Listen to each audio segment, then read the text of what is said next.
Welcome to Sacrilegious Discourse. For this is what the Sovereign Lord says. Why do you need prophets to tell people who you are and what you want? If you can justify everything that the God of the Bible has done, then you can justify any of your behavior. A lot of this mentality is trickling into what is now mainstream right-wing Christianity. I am capable of empathy greater than this God of the Bible. This is a Bible that they tell kids. This is the good Lord. This is the good book.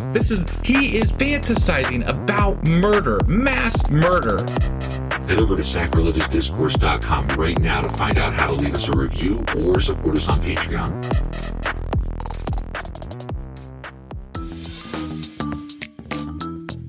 Hey there, sinners and saints. It's your favorite Bible-bashing duo from Sacrilegious Discourse, and we need your help. That's right, folks. We're raising funds for some heavenly equipment and a studio that doesn't sound like it's in the depths of hell. Our current setup, let's just say it's more apocalypse than audiophile. So if you want to hear us dissect the Bible without the background noise of demonic squirrels, chip in a few bucks. We're aiming for $5,000 to upgrade our audio and build a studio worthy of blasphemous banter. Donate today and help us spread the good word of atheism. You can find a link right on our homepage, sacrilegiousdiscourse.com. Every dollar counts. Even if it's from your collection plate.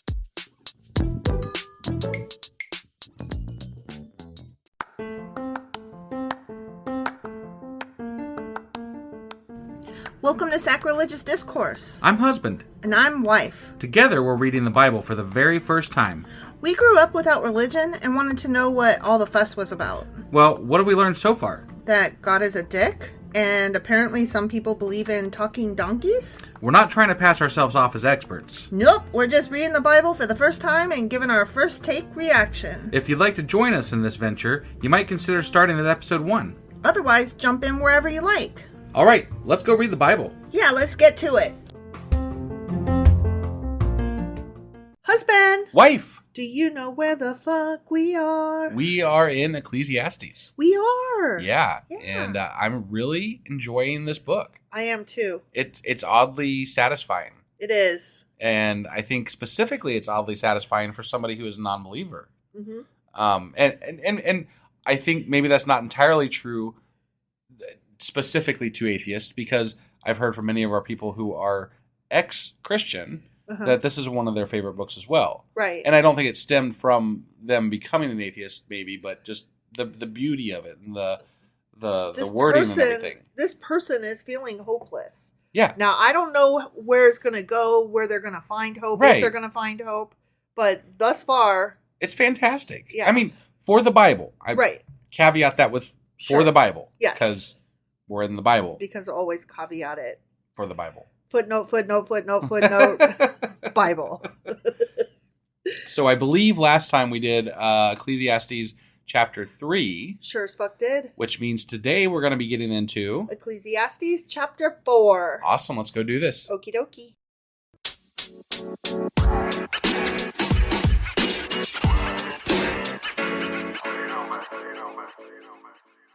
Okay, Ecclesiastes chapter 4. All right. Again. I looked and saw all the oppression that was taking place under the sun. That damned oppression.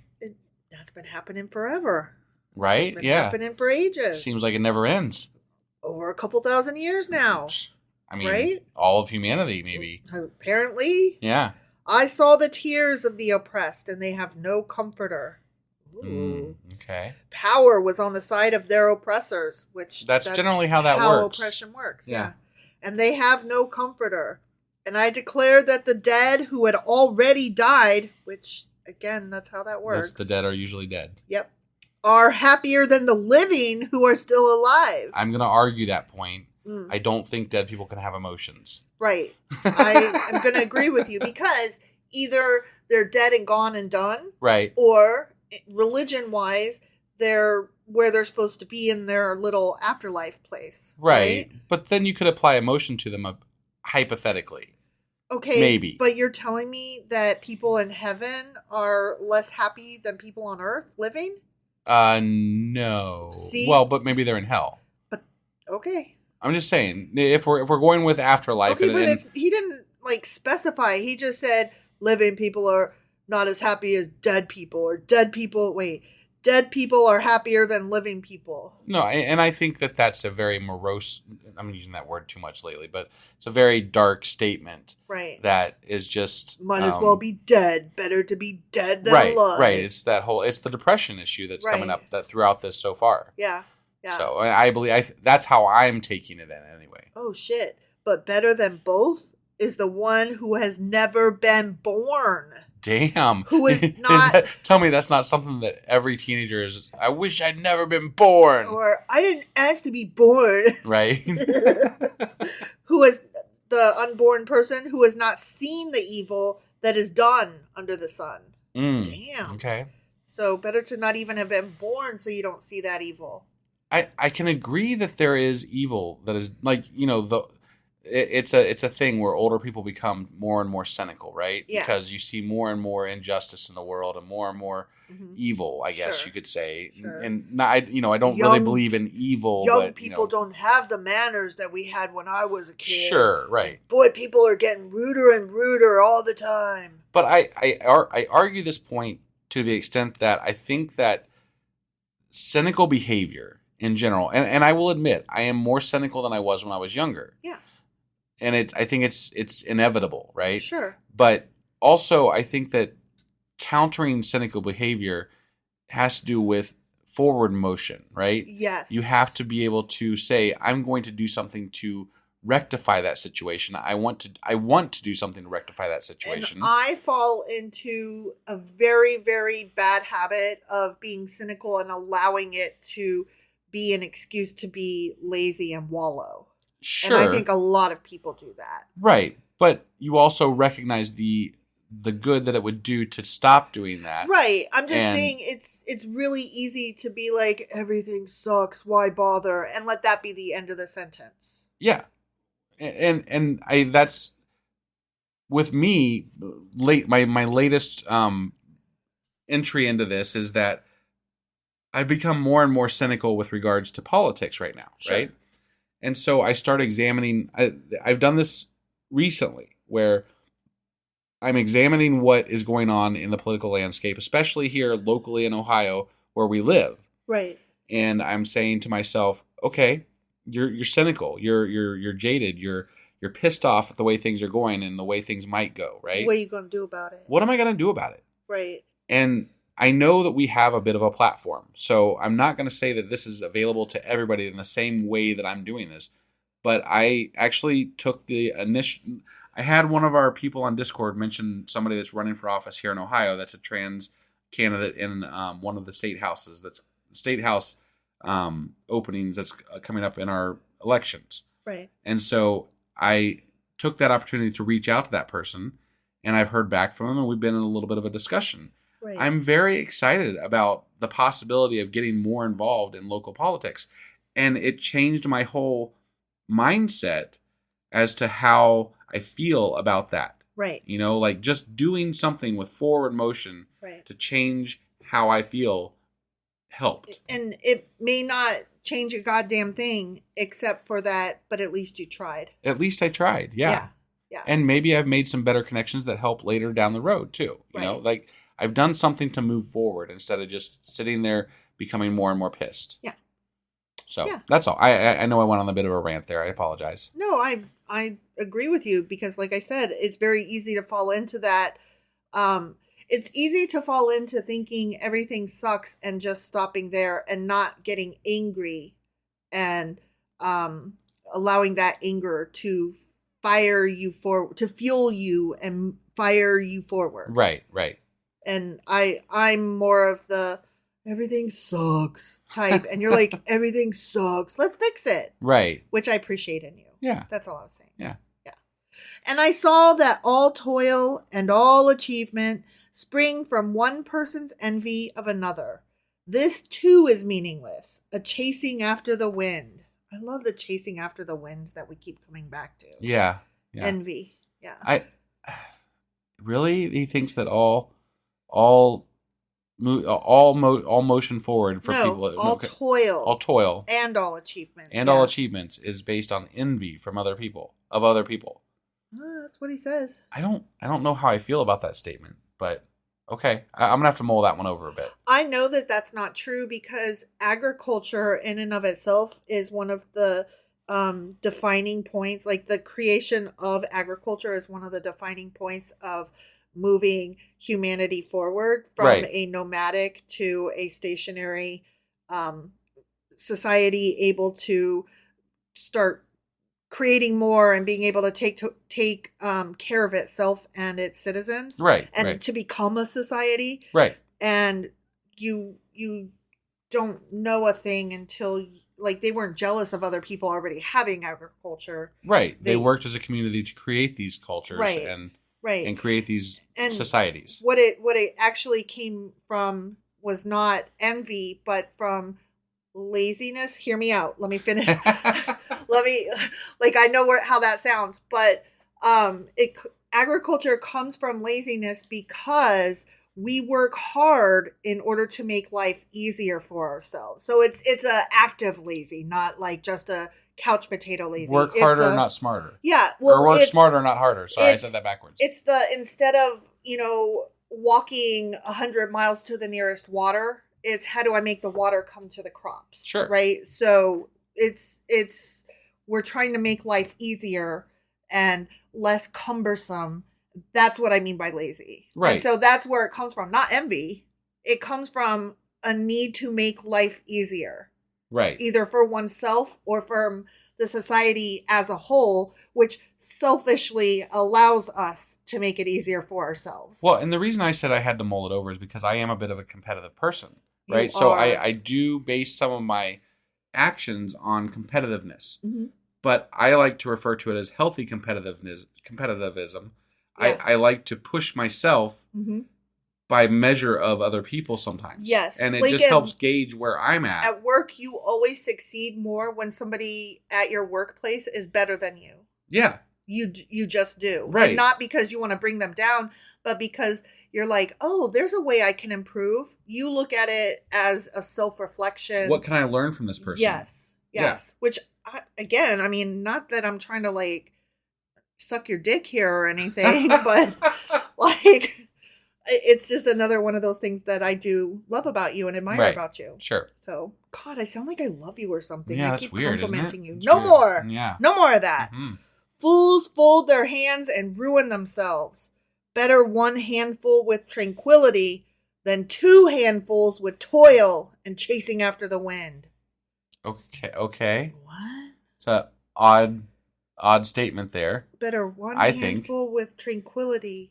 I'm down with tranquility. So that's a good thing. But only one handful of it. But it's better than two hands with toil. With toil and chasing after the wind. So, but how do you get tranquil? But what are we measuring here exactly? Right, the whole point of the toil is to bring yourself to tranquility. And the whole point of chasing after the wind is sometimes you follow a dream and it doesn't pan out. Sometimes it pans out and sometimes it doesn't, but that doesn't mean that it wasn't worthwhile. Right. We have a mildly successful podcast. Right. I mean, by all rights, compared to most podcasts, we are enormously successful, actually. We're in the top 10% of podcasts. Right. I mean, that's successful but with regard in my eyes. With regard to our livelihood, right, it's a mildly successful podcast, sure. Right? Yeah, monetarily, it doesn't really... It's not a failure. It sustains itself. It's not a failure. Right.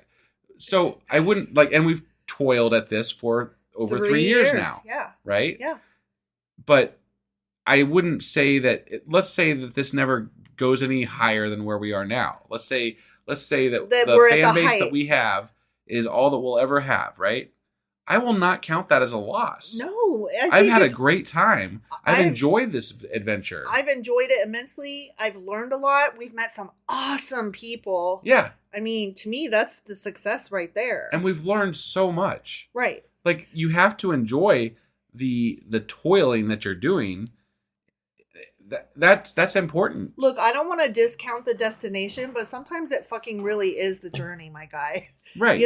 Well, and this dude doesn't seem to get that. Yeah. No, I think this person again is very depressed. Yeah. And they're looking at things completely wrong. Yeah. And it's just coming out as very dark statements on how everything works. Yeah. And I can't, I can be depressed sometimes. I am depressed sometimes.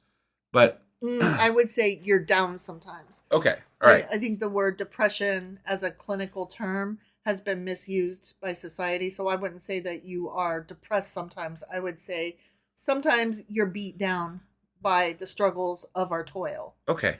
Fair enough. But what I'm getting at is that I don't know what I was getting at there.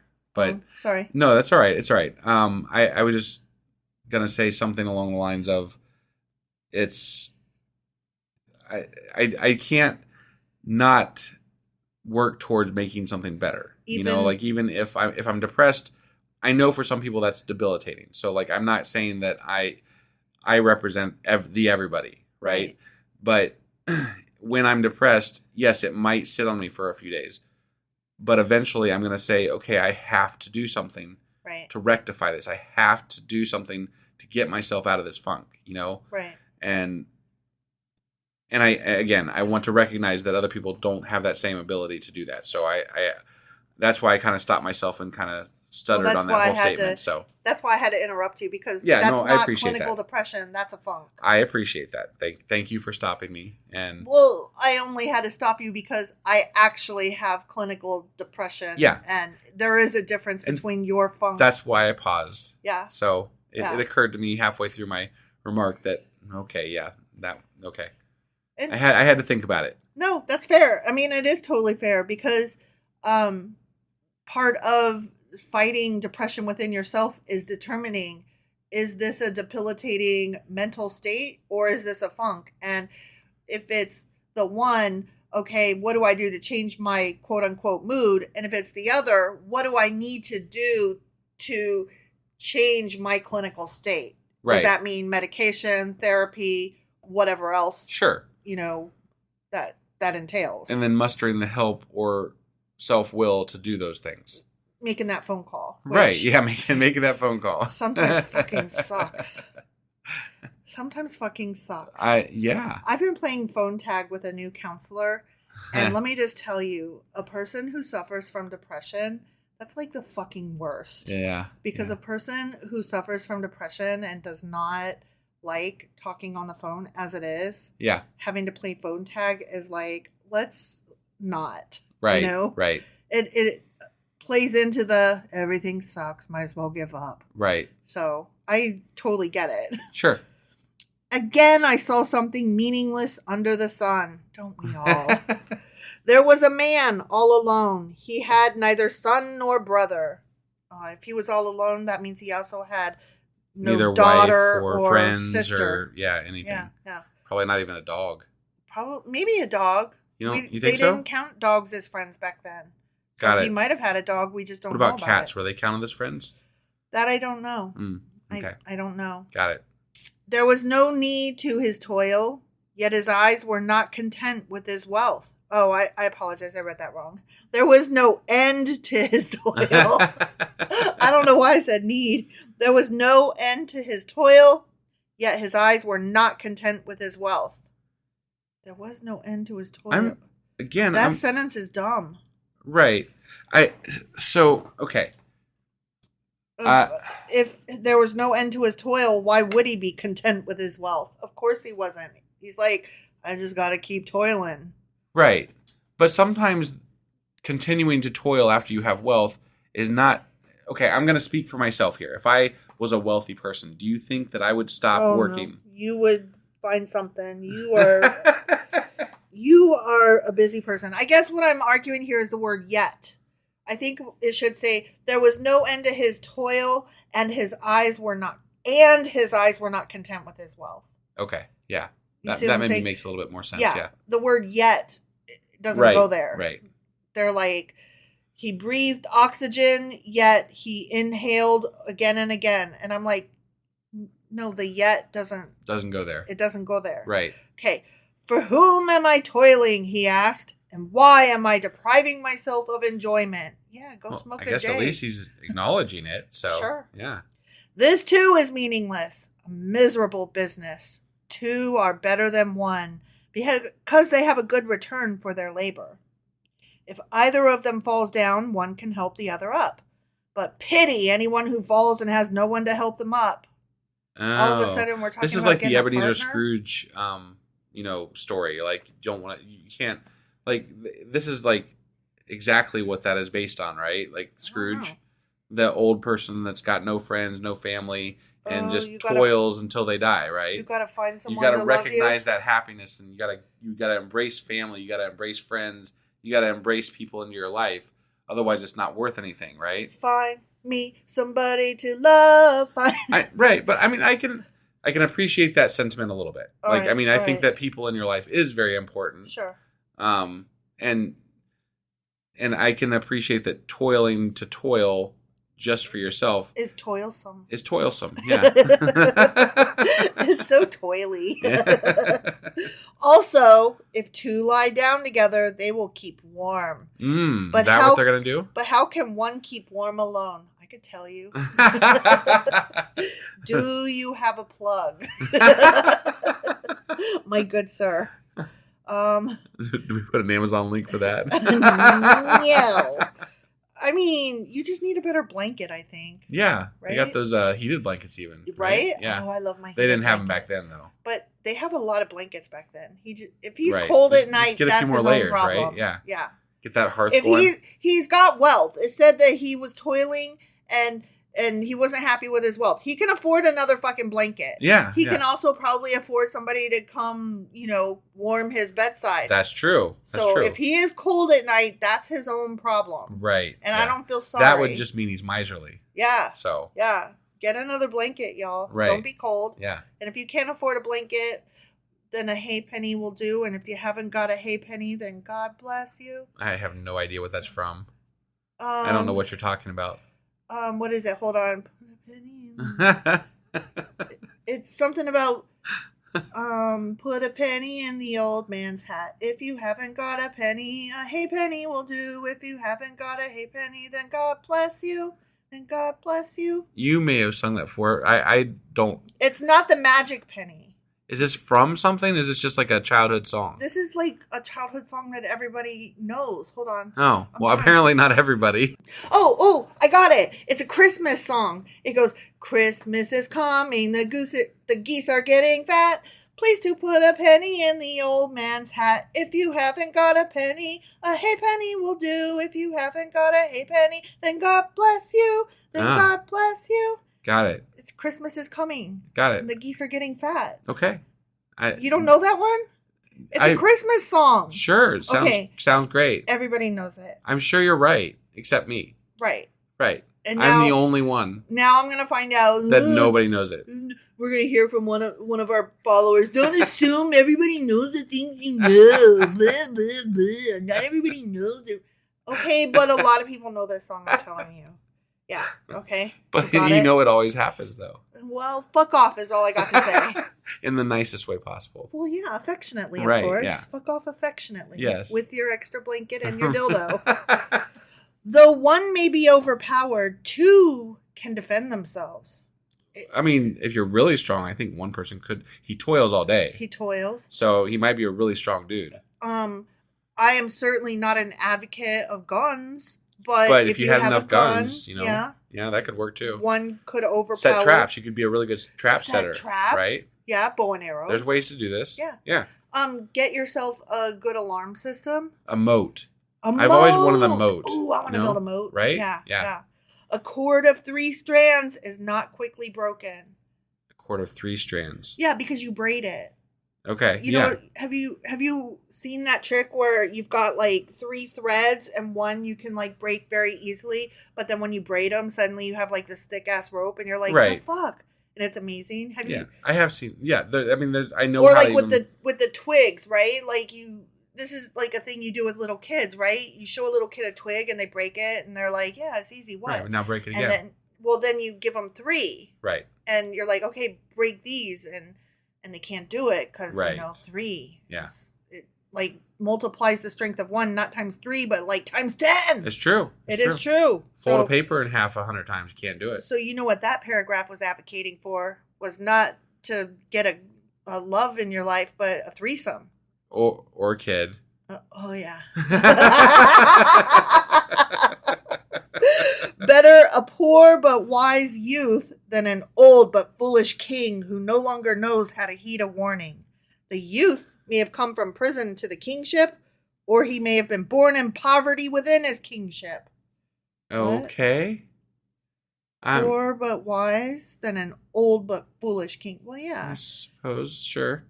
Anybody... But I mean, also the king's rich and has access to a lot of things. Right. So, like, that's like trying to tell somebody in our financial situation, you don't know the struggles. The burdens of being rich are so much. And I'm like, you wouldn't be able to handle it. I'm just like, challenge accepted, motherfucker. Hold my beer and I will be the judge of that. Yes. Right? Yeah. The youth may have, I just read that part. Blah, blah, blah. Born with poverty. Yeah, he just doesn't know what it's so, the hardships. Nobody knows the troubles rich have seen. Nobody knows the sorrows of having all this money that you got to pay taxes on. Right. But at least you don't have to worry if you get a flat tire because it's not going to like ruin fuck up your whole entire budget for the month. Right. Yeah. Right? Yeah. I saw that all who lived and walked under the sun followed the youth, the king's successor. There was no end to all the people who were before them, but those who came later were not pleased with the successor. This too is meaningless, a chasing after the wind, the end. Okay. I don't really... Apparently he didn't like the successor to the king or something. I'm not really sure what's going on there, but youth. Okay. Yeah, those damn youth. Riches for the old and ignorant and greedy, and the youth, and... they're meaningless too, and everything's meaningless. Everything sucks. You gotta toil too much or something. This whole thing is like a dirge. I didn't like this chapter as much. Maybe it was just the way we read it. Could be. Because there was a lot more, in my opinion, to argue in this chapter than there have been in previous ones. Sure. So, like, the rest of them just kind of read more of a poetry type reading, you know? Sure. And this was... if we read it differently, it might have come across different. Like, it might have read differently as a full piece, but there was a lot of things to argue, in my opinion. So, and there have not much more so than the last three. I'm still curious where this is headed. Yeah. And I'm still enjoying that it's like, everything sucks. Right. But I will say it is also getting a little tiresome for chapters I think that's, maybe that's why I'm arguing more, because I'm like, okay, enough, dude. Like, where are you going with all this? Right, yeah. We got to figure this out, man. You're depressing me. I mean, we told you before, like, you need to find what you enjoy. And you need to pursue that. And you need to pursue it for yourself. Not for riches, not for the expectations placed on you by others, and not for wealth and none of that stuff. You need to get a hobby. Right, yeah. Definitely. You need to, like the Runaway Bride, that movie starring Julia Roberts. At the very end, like the whole way through, she always liked the kind of eggs that whoever she was with liked. Sure. And so then at the end, I think it was Richard Gere asked her, what kind of eggs do you like? You know, do you even know? Like, do you even know what you like? Do you know what you are? Right. And so at the very end, she's like run away from everybody and everything. And she tries all these different kind of eggs. And it turns out she doesn't like any eggs. She doesn't even like eggs. Got it. So this guy needs to find out what kind of eggs he likes, if any. Right. That's what I'm saying. Yeah. No, okay. That's a good point. Yeah. All right. Well, that was Ecclesiastes chapter 4. Sure as fuck was. And we will be back tomorrow. Saturday with a Q&A. It's Saturday Q&A. Or it might be Q&A Saturday. It's been so long since we've done one. It's been 2-3 books ago now. Yeah, I think it's the second one though. Okay, all right. Yeah. So let me try it again. Yeah. Q&A Saturday. Yeah, that's better. the one. That's the one. Yeah. All right. Yeah. And then on Sunday, I think this week we're doing a Patreon. Yes. As well as live at so we'll be 3 doing 3 p.m. Eastern to make up for the one that we missed on last Discord. week. On Discord. Yeah, so be on the Discord channel for the live if you want to catch that at 3 p.m. Eastern. And that's when we will be doing Ecclesiastes chapter 5, which will come out on Monday. Right. All right, so that's what's coming up, and we will see you guys soon. Yep, bye. Bye.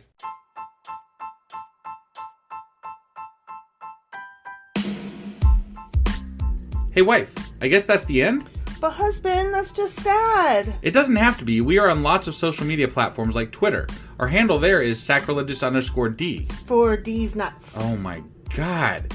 Stop doing that. Anyway, we're also on Facebook, Instagram, and Pinterest. There's a link to all of our social media sites at our website. Ooh, we have a website? Yeah, it's sacrilegiousdiscourse.com, where you can also find a link to our merch shop. We have a merch shop? Yep, we have podcast-themed clothing, mugs, notebooks, and more, as well as an atheist and science-themed products. Wow, our fans should really go check that out right now. Definitely. They can get in touch with us by sending an email to sacrilegiousdiscourse@gmail.com. But before they do that, we could really use some help. Oh yeah? With what? Well, it's not free running the podcast, and we need some financial support in order to get better equipment, which will free up time so we can concentrate on our podcast and our fans. Okay, so what should they do? Head over to patreon.com/sacrilegious discourse and sign up as a contributor on our podcast. Supporters there receive additional bi-weekly episodes that we record just for our Patreon members for as little as $2 a month. Also, we'd really appreciate it if you would like and subscribe on whatever platform you're using. And Apple Podcast reviews help us out tremendously. Like and subscribe. Leave an Apple review. Join us on Twitter. Support us on Patreon. That's a lot of instructions. Don't forget to say thanks. Thanks. Okay, bye.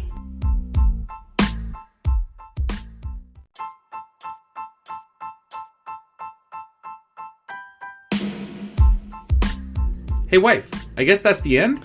But husband, that's just sad. It doesn't have to be. We are on lots of social media platforms like Twitter. Our handle there is sacrilegious_D. For D's nuts. Oh my god. Stop doing that. Anyway, we're also on Facebook, Instagram, and Pinterest. There's a link to all of our social media sites at our website. Ooh, we have a website? Yeah, it's sacrilegiousdiscourse.com, where you can also find a link to our merch shop. We have a merch shop? Yep, we have podcast-themed clothing, mugs, notebooks, and more, as well as an atheist and science-themed products. Wow, our fans should really go check that out right now. Definitely. They can get in touch with us by sending an email to sacrilegiousdiscourse@gmail.com. But before they do that, we could really use some help. Oh yeah? With what? Well, it's not free running the podcast, and we need some financial support in order to get better equipment, which will free up time so we can concentrate on our podcast and our fans. Okay, so what should they do? Head over to patreon.com/sacrilegious discourse and sign up as a contributor on our podcast. Supporters there receive additional bi-weekly episodes that we record just for our Patreon members for as little as $2 a month. Also, we'd really appreciate it if you would like and subscribe on whatever platform you're using. And Apple Podcast reviews help us out tremendously. Like and subscribe. Leave an Apple review. Join us on Twitter. Support us on Patreon. That's a lot of instructions. Don't forget to say thanks. Thanks. Okay, bye.